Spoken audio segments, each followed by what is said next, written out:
हाँ, अभी जो पुराने नियम से चलता आया, फिर नया नियम जब नींव डाला, जैसे मैंने बताया आपको वचन, जब नींव डाला था ना, जब यीशु मसीह नींव डाल रहा था, यानी चर्च तैयार कर रहा था, उसका नींव डाल रहा था, फाउंडेशन डाल रहा था कि चर्च का, तो एपोस्टल्स पहला, फिर दूसरा, क्या, दूसरा भविष्यवक्ता इस्तेमाल किया। और अभी जब चर्च बन चुका है तो वो कंप्लीट हो चुका है, अभी भविष्यवक्ता का कोई काम नहीं है, भविष्यवाणी खत्म हो गया है। अब ये वचन हम देखेंगे, पहला कुरिन्थी, मेरे साथ निकालिए। अब खत्म होने वाला है, ज़्यादा समय नहीं लूँगा आपका, आप थोड़ा देर, थोड़ा सब्र रखिए। पहला कुरिन्थी 13:8, देखिए, प्रेम कभी, ये पौलुस बोल रहा है, ओके, प्रेम कभी टलता नहीं, भविष्यवाणियाँ हो तो समाप्त हो जाएंगी।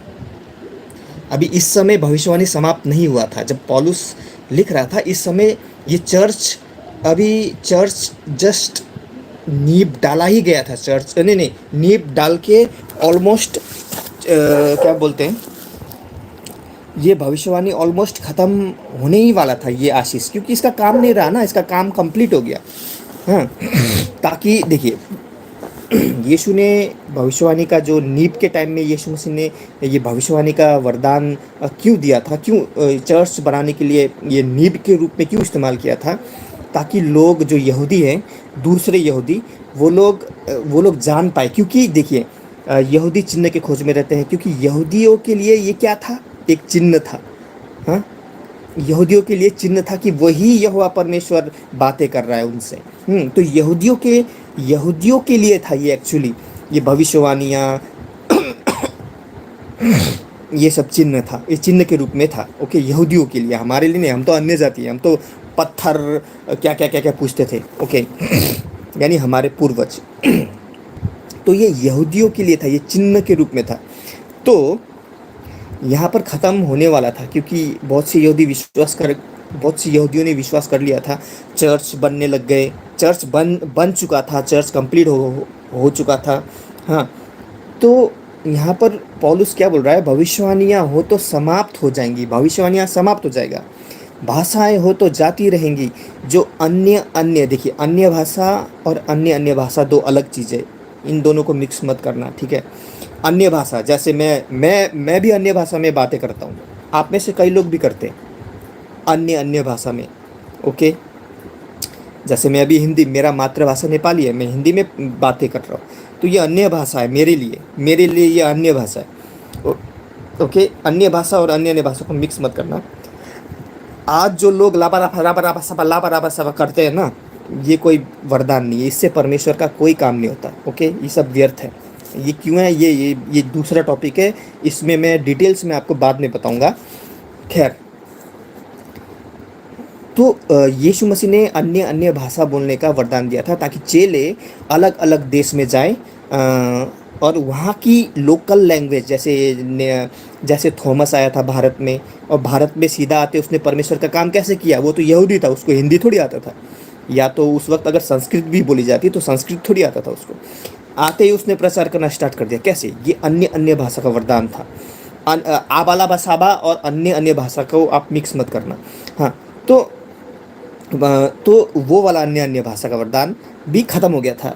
ख़त्म, भाषाएं हो तो जाती रहेंगी, उस वक्त भी ऑलमोस्ट ख़त्म होने वाला था, क्योंकि बाइबल कंप्लीट, अभी ये पौलुस जिस वक्त ये पुस्तक लिख रहा है, सोचो कि पौलुस लिख रहा है इस वक्त, तो इस वक्त ये भाषा का थोड़ा ज़रूरत है, क्योंकि अभी पूरा तरीका से बाइबल कंप्लीट नहीं हुआ है। वो लिख रहा है, ही इज़ स्टिल राइटिंग। वो अभी लिख रहा है पौलुस।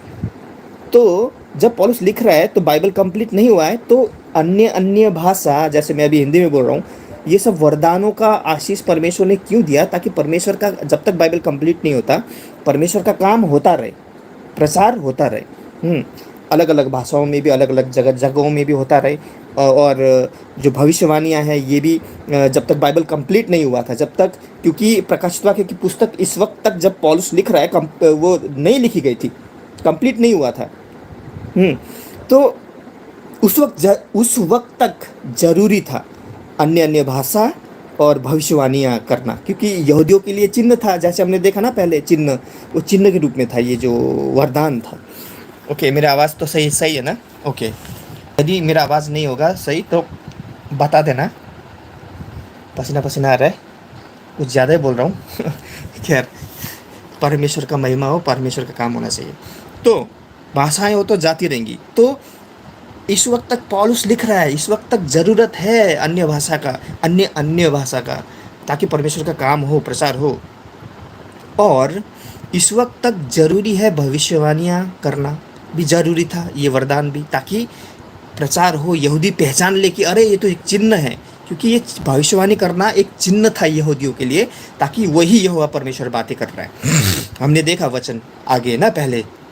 अभी पौलुस लिख रहा है तो पौलुस बोल रहा है ख़त्म हो जाएगा, यानी जब बाइबल कंप्लीट हो जाएगा, भविष्यवाणियाँ जाती रहेंगी, भविष्यवाणियाँ समाप्त हो जाएंगी, भाषाएं हो तो जाती रहेंगी। अभी बाइबल कंप्लीट हो चुका है, भविष्यवाणी यानी प्रकाशित वाक्य की पुस्तक रेवलेशन, भविष्यवाणी का पुस्तक आज हमारे हाथ में है, जो स्वयं परमेश्वर ने हमें दिया है। तो हम उस इंसान का बात क्यों सुने जो वचन से भी बातें नहीं करता है। यीशु ने जितने बार भी भविष्यवाणी किया या जो भी किया या जो भी बात बोला, वो हमेशा बोलता था लिखा है, यानी वो हमेशा पुरानी नियम से बातें करता था। ये लोग अपने मन मर्जी से बोल रहे हैं, उल्टा पुल्टा भविष्यवाणी, और इनका कई भविष्यवाणी सही भी होगा, क्योंकि शैतान, देखिए शैतान साथ देगा ना इनका। जब तक इनका भविष्यवाणी सच नहीं होगा तो लोग कैसे भरमाए जाएंगे। अच्छा, एक बात बताओ, जब तक कोई चीज़ अट्रैक्टिव यानी आकर्षित नहीं होगी, जब तक कोई चीज़ अट्रैक्टिव या आकर्षित नहीं होगी तो लोग कैसे आकर्षित होंगे। तो इनका कई भविष्यवाणियाँ, देखिए ध्यान दीजिए शब्दों पे मेरा, इनका कई भविष्यवाणियाँ सच होगा और कहीं गलत झूठ भी हो जाएगा, क्योंकि ये परमेश्वर की तरफ से नहीं है। ओके, तो शैतान इन्हें शक्ति दे रहा है भविष्यवाणी करने का, कुछ शक्ति दे रहा है, लेकिन शैतान कंप्लीट नहीं है ना, परमेश्वर तो कंप्लीट है, परमेश्वर के जितना ताकतवर नहीं है, इसीलिए कुछ ना कुछ गलत तो हो जाएगा भविष्यवाणी उनका। क्योंकि शैतान उन्हें शक्ति दे रहा है, लेकिन शैतान क्या है, कंप्लीट नहीं है, उसके पास परमेश्वर की जितना सामर्थ्य नहीं है, तो वो कहीं ना कभी कभी मिस खा जाता है शैतान का भविष्यवाणी। तो इसीलिए बाइबल हमें सिखाती है कि झूठे भविष्य वक्ताओं को कैसे पहचानो, कि उनका अगर कोई बात गलत हो जाए तो तुम सोच लेना ये परमेश्वर की तरफ से नहीं है। ओके, आज भविष्यवाणी की पुस्तक हमारे हाथ में है, प्रकाशित वाक्य पुस्तक। तो हमें क्या ज़रूरत है भविष्य वक्ताओं की। ओके, अब ये बात जो मैं आपको बातें बोल रहा था, कि जो प्रेरित थे, जो फाउंडेशन थे चर्च का, यानी चर्च का नींव था। हाँ, जैसे हमने पढ़ा पहले कि पहले अपोस्टल्स, फिर भविष्यवक्ता, ये सब नींव था चर्च बनाने का। आज चर्च कंप्लीट हो गया, इनका ज़रूरत भी नहीं है। ओके, अब ये वचन हम कहाँ देखते हैं कि जो प्रेरित हैं वो चर्च का फाउंडेशन है, चर्च का क्या बोलते हैं, नींव है। एफेसियों 2:20, अभी बस 2 वचन बाकी है, 2-3 वचन बाकी है, थोड़ा सा सब्र कीजिए। एफेसियों 2:20 मेरे साथ निकालिए प्लीज़, लिख के रखिए, बहुत काम आएगा लोगों को बताना। जो लोग बोलते हैं, जो लोग इन ये भविष्यवाणियों पे विश्वास करते हैं ना, उनको बताने में बहुत काम आएगा, लिख के रखिए। एफेसियों 2:20, और प्रेरितों और भविष्यवक्ताओं की नींव पर, फाउंडेशन के ऊपर, कहने का मतलब, और प्रेरितों और भविष्यवक्ताओं की नींव पर, जिसके कोने का पत्थर मसीह यीशु आप ही है, बनाए गए हो। अभी यहाँ पर गौर करने वाली बात,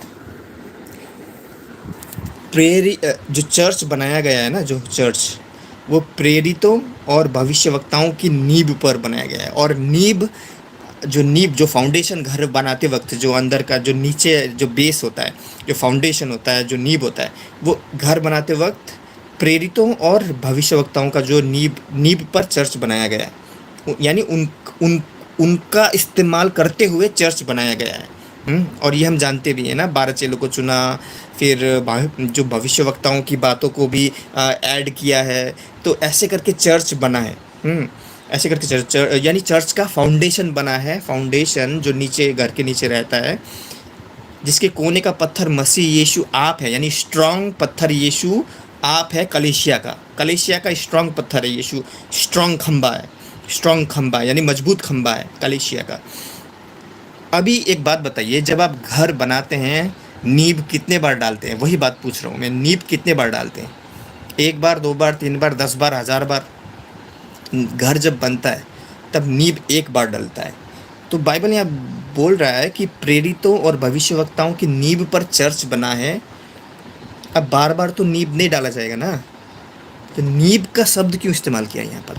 क्योंकि पौलुस बहुत ज्ञानी, बाप रे क्या बोलूँ, पौलुस जितना ज्ञानी परमेश्वर का चेला शायद ही कोई होगा नए नियम में, सोलोमन को छोड़ के। सोलोमन तो पुराना नियम का है, नए नियम में पौलुस बहुत ज्ञानी, इसलिए उसने वो नींव शब्द इस्तेमाल किया, ताकि